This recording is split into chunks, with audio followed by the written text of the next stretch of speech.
Hello guys, আমি SK চলে এসেছি আবার একটা নতুন ভিডিও নিয়ে তোমাদের সামনে। আজকের ভিডিওতে আমরা আলোচনা করে নিব বাংলা আবাস যোজনা নিয়ে। বাংলা আবাস যোজনা নিয়ে তোমাদের জন্য খুশির খবরের আপডেট চলে এসেছে বন্ধুরা, তাই তোমাদের সঙ্গে না ভিডিও শেয়ার করে থাকতে পারলাম না। তো বন্ধুরা, বাংলা আবাস যোজনা নিয়ে যে গুরুত্বপূর্ণ বিষয়টা উঠে এসছে সেটা কিন্তু আপনাদের জন্য খুশির সংবাদ এনেছে।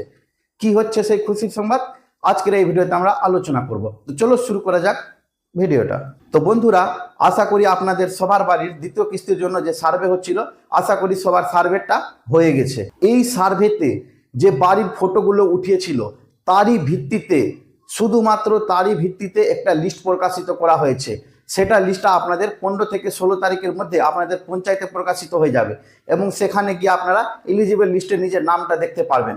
আর এই নাম আসার পর আপনাদের 20 থেকে 25 তারিখের মধ্যে আপনাদের 2টা করে SMS চলে আসবে। আর SMS আসার পর আপনাদের জুনের ফার্স্ট উইকের মধ্যেই আপনাদের পেমেন্ট কিন্তু ডান হয়ে যাবে।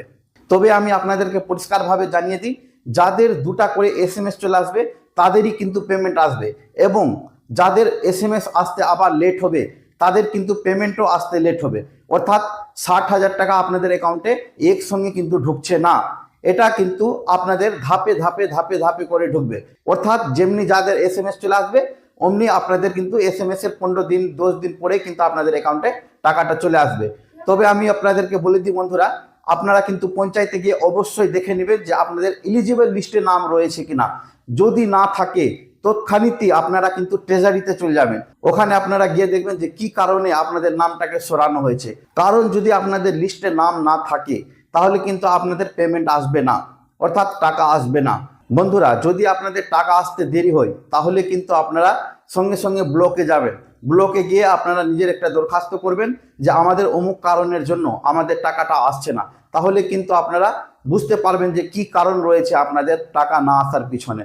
তো বন্ধুরা, আমি আপনাদেরকে নেক্সট ভিডিওতে আপডেট দিব যে আপনাদের কি কারণের ফলে আপনাদের নামটা রিজেক্ট হবে। কারণ আমাদের নবান্ন থেকে খবর উঠে চলে এসছে যে এখন পর্যন্ত এলিজিবল লিস্টে শুধু প্রকাশ করা লিস্টের খবর রয়েছে। যদি আপনাদের এই এলিজিবল লিস্টে নাম না থাকে তাহলে কি কারণের জন্য কাটা হয়েছে সেটা আমি আপনাদেরকে 15 তারিখের নেক্সট ভিডিওতে জানিয়ে দিব। তো ধন্যবাদ বন্ধুরা ভিডিওটা দেখার জন্য। যদি আমার ভিডিওটা ভালো লেগে থাকে তাহলে আমার চ্যানেলটিকে এখনই সাবস্ক্রাইব করে দিন, কারণ এরকম সরকারি প্রকল্পের ভিডিও আমি বানাতে থাকি। ধন্যবাদ।